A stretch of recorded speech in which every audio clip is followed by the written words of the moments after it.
नमस्कार भाइयों। अगर मैं आपसे एक सवाल पूछूं कि एक चपरासी के पास कितना पैसा हो सकता है, 1 लाख, 2 लाख, 10 लाख।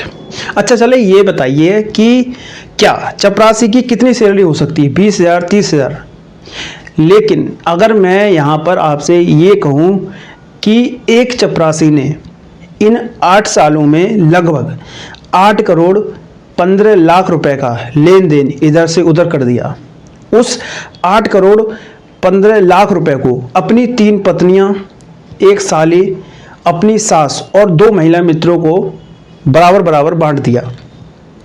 अब आप कहेंगे कि शायद इस चपरासी ने बहुत ज़्यादा कड़ी मेहनत करी हो, दिन रात एक कर दिया हो, रात में मेहनत की हो, दिन में भी की हो, ओवर टाइम किया हो।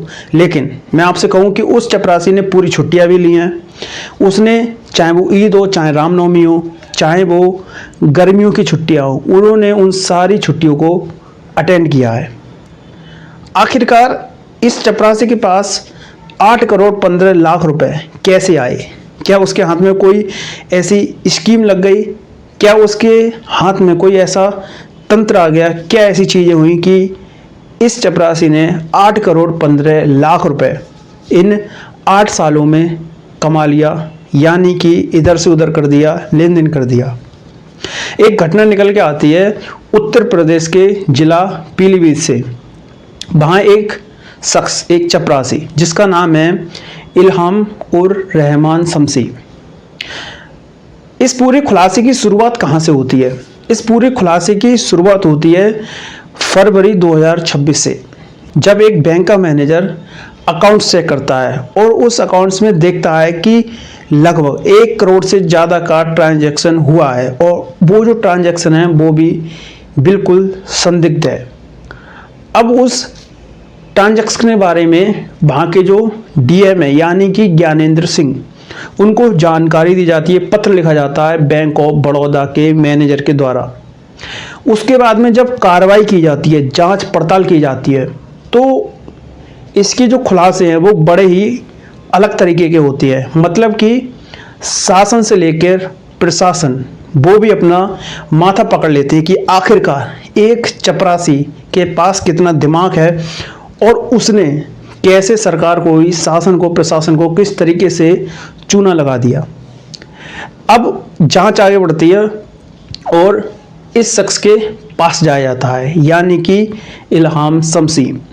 जब इल्हाम शमसी से बातचीत की जाती है तो पर्दे दर पर्दे खुलती हैं और पता चलता है कि ये जो शख्स है वो फिलहाल पहले से ही यानी कि रिहाई पर है, और इसकी जो पत्नी है वो कुछ टाइम पहले ही उन सारी चीज़ों से छूटी है, यानी कि वो भी जेल से बाहर निकल चुकी है।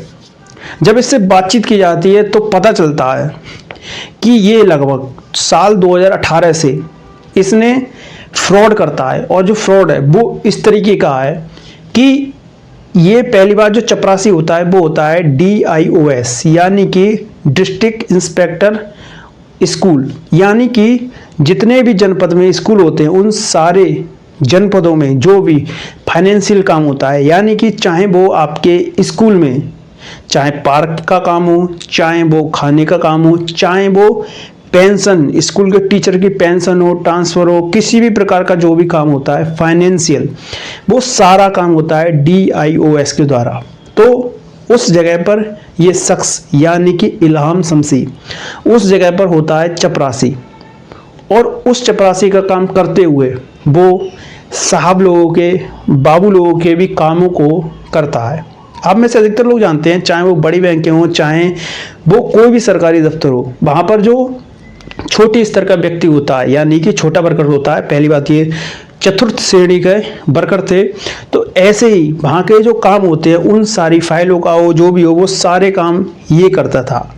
अब इसने चालाकी ये करी कि अब वो लगभग 57 अलग अलग बैंकों में इन पैसों को ट्रांसफ़र करता था ट्रेजरी टोकन के द्वारा। वो वहाँ पर फर्जी सैलरी जनरेट करता था, काम होते थे ठेकेदारी के, उनके आधे पेमेंटों को इन अकाउंटों में ट्रांसफ़र करता था, और इन काम को लगभग वो 8 सालों से करते हुए आ रहा था। यहाँ पर जब इससे पूछताछ की गई और उन सारे पैसों के बारे में पता किया गया तो उसके बाद लगभग 5 करोड़ से 5 करोड़ 50 लाख इन सारे अकाउंटों में अलग अलग पैसा होता है। उन सारे पैसों को फ्रीज भी कर लिया जाता है।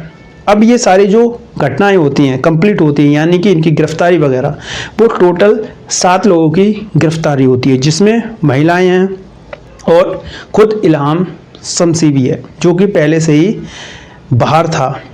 अब इन सारे लोगों को गिरफ्तार किया जाता है, पकड़ा जाता है, लेकिन सवाल कई सारे हैं। क्या 8 सालों से इस तरीके के जो घटना चल रही थी, घोटाला चल रहा था, आप सोच के देखिएगा कि जो DIOS है ये बहुत बड़ी एक संस्था है, एक कार्यप्रणाली है। आप सोच के देखिएगा कि इस तरीके का जो फ्रॉड है, क्या ये जो चपरासी है क्या यही कर रहा था, क्या इसमें किन्हीं अन्य लोगों की क्या मिली भगत नहीं होगी, ये भी सवाल है। और दूसरा ये कि जब इन बड़े बड़े जगह पर ऐसे काम हो रहे हैं तो आप सोच के देखिएगा, और कई सारी ऐसी संस्थाएं हैं, कई सारे ऐसे विभाग हैं, तो उन विभागों में क्या क्या हो रहा होगा, सवाल कई सारे हैं।